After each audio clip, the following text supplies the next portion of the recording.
de regarder ce nouveau podcast. On est chacun chez nous, on est sur Zoom. Aujourd'hui, on va parler d'un sujet un petit peu polémique, c'est l'interpellation de l'infirmière ce week-end pendant les manifestations. Le but, ça va pas vraiment être d'analyser des fake news. On va juste essayer de remettre en contexte les événements et de refaire rapidement la chronologie des événements. Qu'est-ce qui s'est passé, Simon?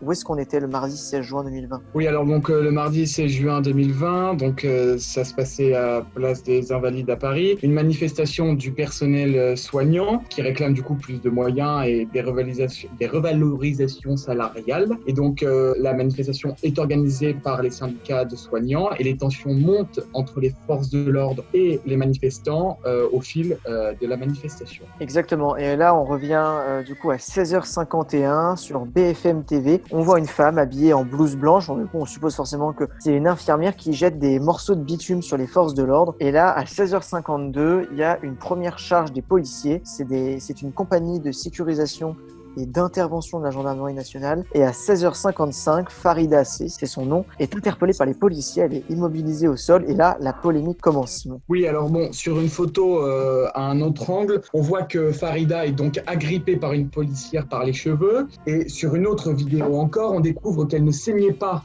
avant d'être agrippée par les policiers et ainsi contrôlée. Et à la suite de cette vidéo, on voit qu'elle se relève, qu'elle se tient debout et qu'à ce moment-là, après avoir été plaquée la tête au sol, elle saigne au visage et déclare qu'elle a de l'asthme et qu'elle a besoin de ventoline. Alors en effet, un policier lui rétorque même « fallait réfléchir avant » en pleine interpellation. Donc c'est à 18h52 qu'un tweet est publié par sa fille, qui s'avère être une journaliste sur France 24, et elle nous dit « Cette femme, c'est ma mère, 50 ans, infirmière, elle a bossé 3 mois, entre 12 et 14 heures par jour, elle a eu le Covid. Aujourd'hui, elle manifestait pour qu'on revalorise son salaire, qu'on reconnaisse son travail. Elle est asthmatique, elle avait sa blouse, elle fait 1m55. » Dans la soirée, on découvre une nouvelle vidéo de Rémi Buzine, qui est un journaliste à Brut, où on voit l'infirmière, le visage en sang, évacuée par des policiers vers le commissariat le plus proche. Cependant, la polémique ne s'arrête malheureusement pas là. Le journaliste David Dufresne relaye le lendemain matin ce qui pourrait être une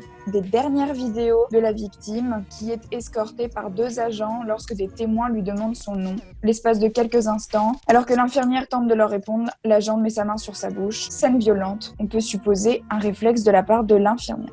Merci Capucine pour ces informations. Mais du coup, Simon, qu'est-ce qu'on peut en conclure? Est-ce que c'est la faute des forces de l'ordre ou est-ce que c'est la faute de cette femme? Alors, la conclusion n'est absolument pas évidente, mais bon, voilà ce qu'on peut dire avec certitude. Ces différentes séquences permettent de constater que Farida ne saignait pas avant d'être maîtrisée au sol et que les agents l'interpellent et que c'est bien sûr en se relevant qu'on a constaté un saignement à son visage. Donc, il est très difficile de savoir ce qui se passe dans la cohue avec les images qui ne sont d'ailleurs pas nettes, prises généralement en amateur. Et donc, après avoir été relevé par les policiers et justement là où on a pu constater ce saignement au visage, on peut entendre sur une vidéo les policiers dire « Attention, attention, pas de violence, nous sommes filmés ». Sa collègue lui dire et lui rétorquer « C'est compris, t'as entendu ».